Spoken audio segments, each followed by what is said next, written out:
مسلم league نون کی حکومت ختم نہ کی جاتی تو آج پاکستان G20 ممالک سے آگے نکل چکا ہوتا۔ قوم کو خود موازنہ کرنا چاہیے کہ کون کیا کر کے گیا۔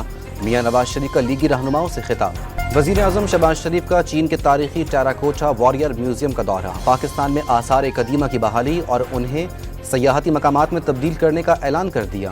وزارت توانائی نے دنیا کی سب سے بڑی سولر کمپنی کو پاکستان میں مینوفیکچرنگ پلانٹ لگانے کی دعوت دے دی۔ چینی کمپنی نے ہر ممکن تعاون کی یقین دہانی بھی کرا دی۔ اگر IMF کی شرائط نہ مانتے تو پاکستان دیوالیہ ہو جاتا۔ رانا مشہود نے ملک کو دیوالیہ ہونے سے بچانے کا کریڈٹ IMF کو دے دیا۔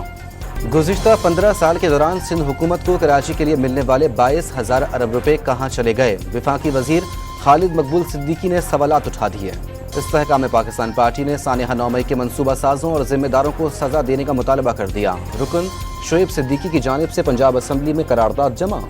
بانی PTI عمران خان کی اہلیہ بشرا بی بی نے اسلام آباد ہائی کورٹ میں دوران عدت نکاح کیس کی سزا معطل کی درخواست دائر کر دی۔ امیر البحر نوید اشرف کی دوحہ میں قطری عسکری قیادت سے ملاقاتیں۔ ایڈمرل نوید اشرف نے نیول اکیڈمی، بیس اور جہازوں کا بھی دورہ کیا۔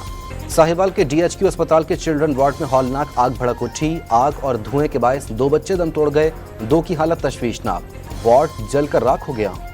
مردان میں غیرت کے نام پر بھائی نے کورٹ میرج کرنے والی اسکول ٹیچر کی جان لے لی، ملزم فرار، پولیس نے قانونی کارروائی شروع کر دی۔ کراچی کے علاقے شیری جناح کالونی میں ویلڈنگ کے دوران آئل ٹینکر میں دھماکہ، دھماکے کے نتیجے میں 1 شخص جاں بحق اور 2 زخمی ہو گئے۔ اور پاکستان میں پولیو کا ایک اور کیس سامنے آ گیا۔ کوئٹہ میں 2 سالہ بچہ پولیو سے معذور ہو گیا۔ رواں سال اب تک پولیو سے 5 بچے متاثر ہو چکے ہیں۔